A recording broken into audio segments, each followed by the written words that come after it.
Okay. Yes. Welcome viewers to Val TV. We're having a unique program this evening on a topic which says walking the aisle. Here we have our daddy and our pastor in the person of Pastor Mike Ihenacho. Daddy, you're welcome. Thank you very much. Daddy, we have this very important topic on walking the aisle. What can you say? What can you talk to the viewers who are out there watching us on this issue? Walking the aisles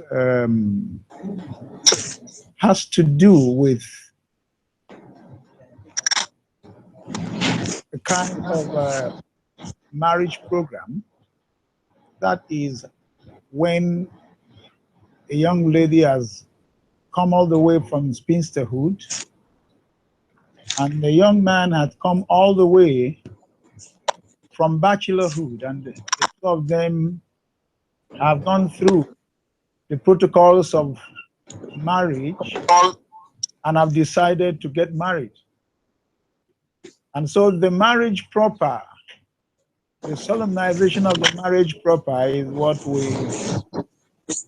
what we termed or tagged walking the aisle. That is to say, when the man and the woman have agreed and will want to get to the altar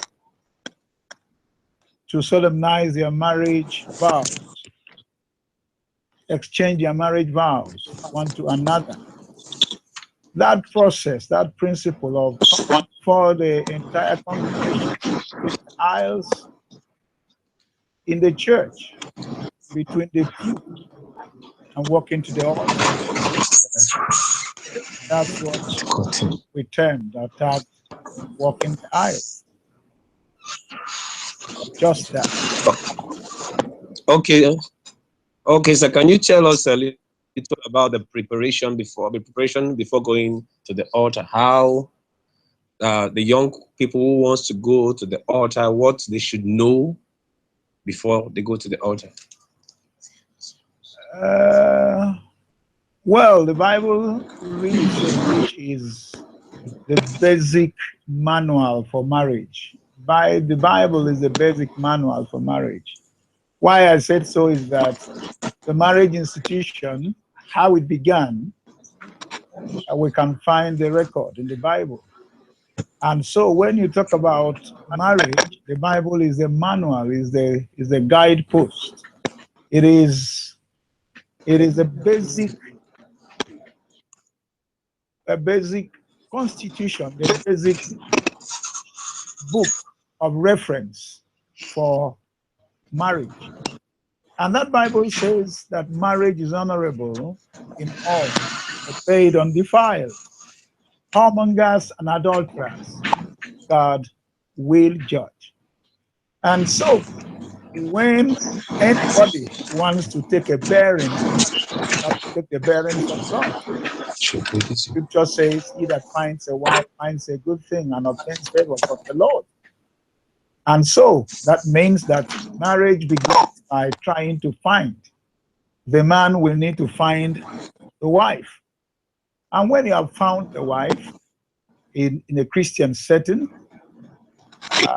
such a man that has found a wife by the mercy of God, by revelation, by whichever means that God uses to tell you who is going to be your life partner, then the first port of call will be to get to your pastor, tell your pastor, this is what God is leading me to. I am being led to so person, this sister or so, for marriage. When that is done, then the pastor will need to get across to the lady, find out her readiness for marriage and her eligibility for marriage. Is she in a marriage program? Is she giving consent to somebody else? And the lady is ready. When the lady is ready and is free for marriage, that means it's not committed to anybody, then there will be need to get the parents' consent. And when you have got the parental consent from the parents of the lady, The next thing will be now you are courtship. And then in the courtship, they try to discuss their peculiarities, peculiarities of the woman, peculiarities of the man. What are your expectations in marriage? When all that is Okay. done and you have concluded with all that, then the church will arrange. Then there will be these the traditional rites. The parents of the lady will now arrange that the lady will formally be given to the man Okay. after the bride price is paid, and then thereafter we have come to the marriage in the church, which we now regard as walking. That means walk to the aisles, walk through the aisles, come to the altar, and the priest of God, the servant of God, will now do what he should do, bring the people together, give the church blessings, and the people will now go to be joined by the Lord. Because it is God that joins, the church blesses. So when you walk the aisle is when you go to get the blessings of the church. Okay, sir. Yes. And then thereafter they can start living together. That is Okay, the sir. way we observe it. Okay, sir. Some people. Yeah. Okay, so some people have the opinion that after the traditional rites, the man can go with the lady. Is that the proper thing? It depends. Where definitely after the traditional rites, the marriage has been instituted. Divorce is not permitted, is not allowed in Christian circles after that time. But one thing is that where you have a Christian setting, the church will need to give their blessings. If the church has not given their blessings, it is like,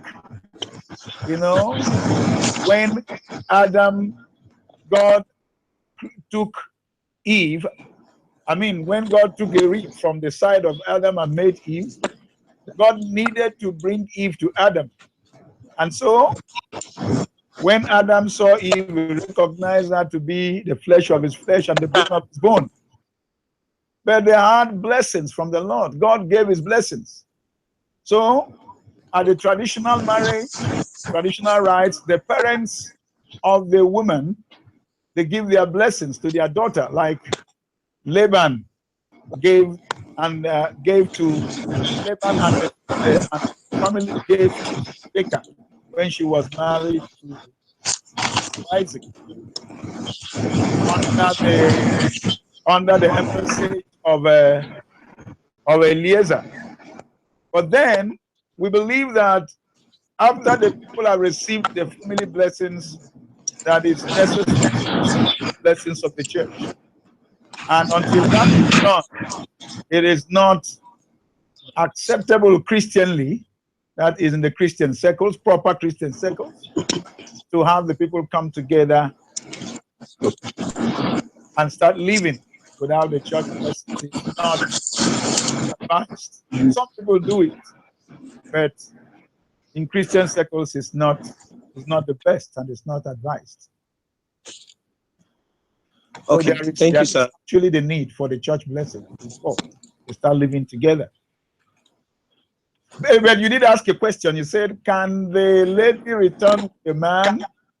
Well, to keep the decency of marriage is good. They go their ways until after the church blessings.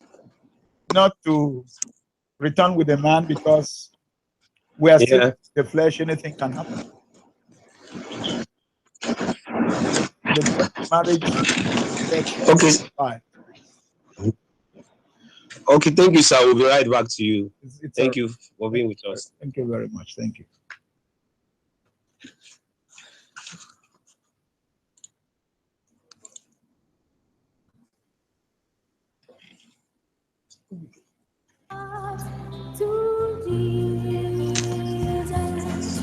Things are different now.